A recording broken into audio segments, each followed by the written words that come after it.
Hello, my name is Josh Townsend and I am representing the Pro-Globalization Group in our Microeconomics class. I want to start this video off by defining what pro-globalization is. According to businessdictionary.com, pro-globalization is in favor of policies that encourage increased trade, open communication, and the unrestricted movement of people among nations. Pro-globalization companies, organizations, and individuals support policies such as free trade, offshore manufacturing, and open borders, and are opposed to limitations such as tariffs, embargoes, and other internationally restrictive economic and political actions by national governments.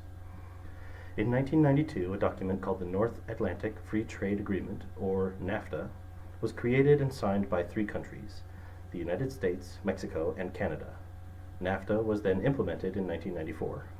NAFTA had six main objectives: to eliminate barriers to trade in and to facilitate cross-border movement of goods and services between the territories of the parties, to promote conditions of fair competition in the free trade area, to increase substantially investment opportunities in the territories of the parties, to provide adequate and effective protection and enforcement of intellectual property rights in each party's territory, to create effective procedures for the implementation and application of this agreement, for its joint administration and for the resolution of disputes, and to establish a framework for further trilateral, regional, and multilateral cooperation to expand and enhance the benefits of this agreement. With these six objectives in mind, the three member countries have come up with several points as to why globalization works, how it has made our economy better, and how it not only monetarily but also morally improves our economy, and how it can provide a better future for us, not only here in the United States, but in other countries as well. Number one, the spread of knowledge and technology across borders. Before globalization, technological growth between countries was slow. It took over 1,000 years for the invention of paper to go from China to Europe. Globalization boosts technological development. It has amplified the spread of technology across borders through increased ability to access foreign knowledge, and has increased international competition, which results in the rise of emerging marketing firms. It has had a positive impact on emerging market economies. The increased availability of foreign knowledge and technology has boosted developing economies' innovation capacity and labor productivity growth. There has also been an increase in participation in global supply chains with multinational companies.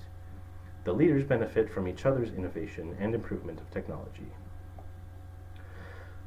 The spread of technology and industry knowledge. By increasing the spread of knowledge and technology, we are helping spread the growth potential across countries. For example, Toyota has been a leader in multiple different companies for applying world-class manufacturing principles.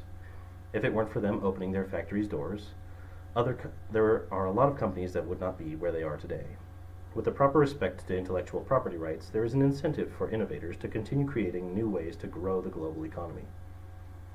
Number two, decisions for the world, not the country. Making decisions globally gives us the chance to act upon the strengths of that country. It also gives the chance for poorer countries to grow economically. Typically, to grow economically, you need these three things: physical capital, labor, and productivity. However, less developed countries do not have the physical capital and grow by incorporating more people into their labor force, thus providing more jobs for the people in their country. It also gives the chance for human rights and democracy to flourish. While free trade and globalization do not guarantee democracy and respect for human rights, they do provide a more favorable trade wind for achieving those goals. The most economically open countries are 3 times more likely to enjoy full political and civil freedoms as those that are economically closed. Closed countries, by contrast, are 9 times more likely to completely suppress civil and political freedoms as those that are open. A country's skill set can be displayed by the advantages in production demonstrated by its workforce. Free trade causes international specialization as it enables the different countries to produce those goods in which they have a comparative advantage. Globalization encourages each country to specialize in what it produces best, using the least amount of resources, known as the comparative advantage. This concept makes overall production more efficient, promotes economic growth, and lowers prices of goods and services, making them more affordable, especially for lower-income households. For example, if China has a comparative advantage in assembling Christmas tree light strings, and the United States has a comparative advantage in manufacturing LED light bulbs, then each should do what they do best. The total cost of making the product will be lower overall. That means if the transportation costs of shipping the parts plus the cost of making the lights are less in China than in the US, then China should make them. Number 3, give a little to get a lot when it comes to tariff and globalization. Trade increased when tariffs were reduced or eliminated. There were lower taxes placed on the goods which allowed countries to save money and produce products at a cheaper rate. This also allowed for companies to offer said goods to their consumers at a lower rate because the taxes were lower on the products being imported. Early trade agreements were largely directed towards tangible goods. Tariffs were reduced on computer and telecommunications products. Some intangible goods were drivers for the developing of the knowledge-based economy.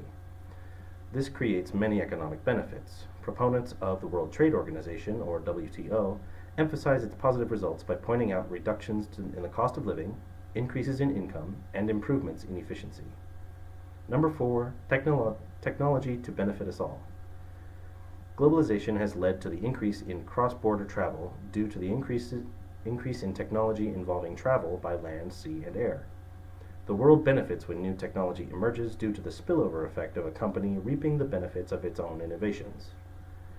Globalization has made foreign technologies readily available between multinational corporations that carries over into emerging marketing firms. Number 5, globalization works. No system is ever going to be perfect, but why not try to bring as much equity as possible, as much equity to as many developing countries as possible? Globalization is an economic system that promotes the growth and development of international and global markets by promoting trade and innovation. By promoting trade and innovation, we can bring developing nations closer to the same level of economic equity enjoyed by first world economies. The essence of globalization is the free market, and the free market works without the presence of government intervention. By allowing people to be self-directed and free to trade in the markets they see fit, we will continue to see more innovation than we would have without a globalization movement.